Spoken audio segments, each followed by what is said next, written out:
friends, welcome to Crown Tasty Samayal. இப்போ நம்ம சேனல்ல ஒரு தால் ரெசிபி தாங்க செய்ய போறோம். இந்த தால் ரெசிபி சப்பாத்தி, பூரி, இட்லி, தோசை, ரொட்டி, நான் இப்படி எல்லாத்துக்குமே ஒரு சூப்பரான காம்பினேஷனா இருக்கும். அது மட்டும் இல்லாம சூடான சாதத்துல நீங்க சேர்த்து சாப்பிடும்போது இதனோட டேஸ்ட் ரொம்ப சூப்பரா இருக்கும். ரெஸ்டாரன்ட் ஸ்டைல்ல செய்யக்கூடிய இந்த ரெசிபியை நம்ம வீட்லயே நம்ம செய்யலாங்க.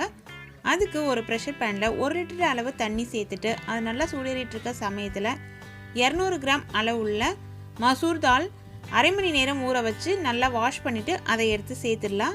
இதனுடைய 1/4 டேபிள் ஸ்பூன் அளவுக்கு மஞ்சள் பொடி சேர்த்துட்டு 1 டேபிள் ஸ்பூன் அளவுக்கு நெய் இதனோட சேர்த்துக்கலாம். நெய் நீங்கள் விருப்பப்படலை அப்படின்னா எண்ணெய் சேர்த்துக்கோங்க 1 டேபிள் ஸ்பூன் அளவுக்கு.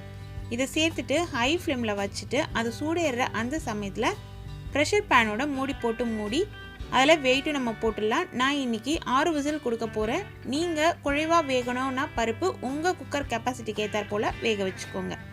இப்போ அடிகனமான கடாயில் 3 டேபிள் ஸ்பூன் அளவுக்கு எண்ணெய் சேர்த்துக்கலாம். இந்த எண்ணெய் லைட்டாக சூடேற சமயத்தில் மெல்லிஸாக இருக்க 3 பச்சை மிளகாய் நான் எடுத்திருக்கேன். பச்சை மிளகாவோட சைஸுக்கு ஏற்றாற் போல் கூடுதலாகவும் குறைவாகவும் எடுத்து இது போல் பொடியாக கட் பண்ணி சேர்த்துட்டு அதற்கு பிறகு ஒரு 6 பூண்டு பல்ல பொடியாக கட் பண்ணி சேர்த்துக்கலாம்.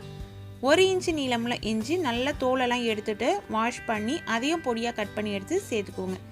இதனுடைய ஒரு பெரிய வெங்காயம் பெரிய சைஸாக இருக்கட்டும், அதை பொடியாக கட் பண்ணி அதை இதனோட சேர்த்துட்டு கரம் மசாலா பொருட்களான பட்டை, கிராம்பு, ஏலக்காய் சேர்த்துருக்கேன். உங்ககிட்ட இலை இருந்தாலுமே சேர்த்துக்கலாம், இல்லை வேறு ஏதாவது வாசனை பொருட்கள் இருந்ததுனாலுமே, அதாவது கல்பாசி, ஆன்சி ஃப்ளார் இது போல் எது இருந்தாலுமே சேர்த்துக்கோங்க. சேர்க்கும்பொழுது கொஞ்சம் குறைவான அளவில் சேர்த்துக்கிட்டா நல்லாயிருக்கும். ஏன்னா வாசனை ரொம்ப அதிகமாகிடுச்சுன்னா சாப்பிட்றதுக்கு நமக்கு பருப்போட அந்த வாசனைலாம் இல்லாமல் கரம் மசாலா வாசனை நிறைய தெரிய ஆரம்பிச்சிடும். அதனால தான் இப்போ இதில் ஒரு 2 சிட்டிகை அளவு மஞ்சள் பொடி சேர்த்துடலாம். காரத்துக்கு தனி மிளகாய் தூள் 1 டீஸ்பூன் அளவுக்கு சேர்த்துக்கோங்க.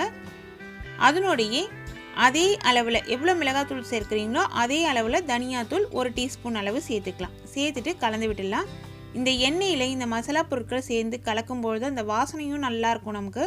அது மட்டும் இல்லாமல் மிளகாய் தூளோட கலர் நம்ம செய்கிற இந்த ரெசிபிக்கு நல்லா நமக்கு எடுத்து கொடுக்கும். நல்லா பழுத்த தக்காளியை பொடியாக கட் பண்ணி எடுத்து சேர்க்கணும்.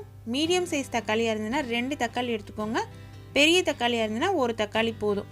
பொடியாக கட் பண்ணி எடுத்து இதில் சேர்த்துட்டு ஹை ஃப்ளேமில் வச்சு நல்லா இதை குழைவாக வேக வைக்க போகிறோம். நல்லா கலந்து விட்டுட்டு மீடியம் ஃப்ளேமில் மாற்றிட்டு தட்டு போட்டு மூடி ஒரு 2 நிமிஷத்துக்கு அதை அப்படியே வச்சிடலாம். தட்டு போட்டு மூடும்பொழுது தக்காளி சீக்கிரமாகவே வெந்துடும். அதற்கு பிறகு ஓப்பன் பண்ணி பார்த்து திரும்பவும் நம்ம நல்லா கலந்து விட்டு கரண்டியால் நல்லா மசிச்சு நம்ம விட்டுக்கலாம். அப்படி மசிச்சு விடும்பொழுது சில தக்காளி துண்டுகள் அப்படியே முழுசாக இருந்ததுன்னா அது நல்லா நமக்கு மசிஞ்சு வந்துடும். தக்காளி எந்த அளவு பழமாக இருக்கோ எந்த அளவு மசியுதோ அதுக்கேற்றாற் போல் நம்மளோட ரெசிபி டேஸ்ட்டும் நல்லா சூப்பராக இருக்குங்க. இப்போ இந்த ரெசிபிக்கு தேவையான அளவு உப்பு சேர்த்துக்கலாம். நான் ஒரு 3/4 டேபிள் ஸ்பூன் அளவு உப்பு சேர்த்துருக்கேன். பருப்பு நல்லா குழைவாக வெந்துருச்சு. இந்த குழைவாக வெந்த பருப்பு எடுத்து இதில் அப்படியே சேர்த்துக்கலாம். பருப்பை நம்ம கடையணும் அப்படிங்கிற அவசியம் இல்லை, சூடாக நம்ம அப்படியே எடுத்து இதில் சேர்த்துக்கலாம்.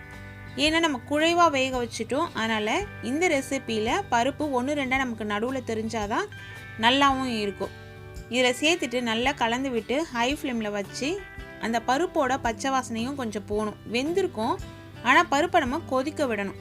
அதனால ஹை ஃப்ளேமில் வச்சு நல்லா நம்ம பருப்பு மேலே நுர பொங்க வர வரைக்கும் வெயிட் பண்ணலாம். இப்போ நல்லா நுர பொங்கி வந்துருச்சு. சாம்பார் ரசத்துக்கெல்லாம் எப்படி நமக்கு நுர பொங்க வருமோ அதுபோல் நுர பொங்கி வந்துருச்சு. இந்த சமயத்தில் ஒரு கைப்பிடி அளவு கொத்தமல்லி இலைகள் நல்லா பொடியாக கட் பண்ணி எடுத்து இதில் சேர்த்துக்க போகிறோம். கொத்தமல்லி இலைகள் எவ்வளோ கூடுதலாக சேர்க்குறீங்களோ அந்த அளவுக்கு இந்த பருப்போட டேஸ்ட்டு ரொம்ப நல்லாயிருக்கும். கொத்தமல்லியோட ஃப்ளேவரும் சாப்பிடும்பொழுது ரொம்ப நல்லா இருக்குங்க. நான் 200 கிராம் அளவு பருப்புக்கு 1 கைப்பிடி அளவு சேர்த்துருக்கேன். நீங்கள் 1.5 கைப்பிடி அளவுனா கூட சேர்த்துக்கலாம். இப்போ ஸ்டவ்வை சுவிட்ச் ஆஃப் பண்ணிவிட்டு இந்த பருப்புக்கு ஒரு தாளிப்பு கொடுத்துடலாம். தாளிக்கிற கரண்டி ஸ்டவ்வில் வச்சுருக்கேன். நல்லா சூடேறட்டும். அதில் நெய் இல்லை எண்ணெய் எது வேணாலுமே நீங்கள் சேர்த்துக்கலாம். நான் நெய்யில் தான் இதை செய்கிறேன். நெய் 2 டேபிள் ஸ்பூன் அளவு விட்டுட்டு ஜீரகம் 1/2 டேபிள் ஸ்பூன் அளவுக்கு சேர்த்துட்டு ஜீரகம் நல்லா பொரியணும். ஜீரகம் பொரியும் பொழுது லோ ஃப்ளேமில் வச்சே பொரிய விடுங்க. ஹை ஃப்ளேமில் வச்சா இது சீக்கிரமாக கருத்து போயிடும். இப்போ இந்த தாளிப்பை எடுத்து நம்ம பருப்பில் சேர்க்க போகிறோம். பருப்பு நல்லா நமக்கு கலந்து வந்துருச்சு. ஏற்கனவே நம்ம கொத்தமல்லி போட்டு கலந்து விட்டுருக்கோம். லைட்டாக சுவிட்ச் ஆன் பண்ணிவிட்டு அதில் தாளிப்பு எடுத்து சேர்த்துடலாம். நல்லா சூப்பராக கம கம்மன வாசனையில் நமக்கு இந்த தால் ரெசிபி ரெடி ஆயிடுச்சுங்க. இந்த தால் ரெசிபியை சூடாக சாப்பிடும்பொழுது அவ்வளவு டேஸ்ட்டாக இருக்கும்.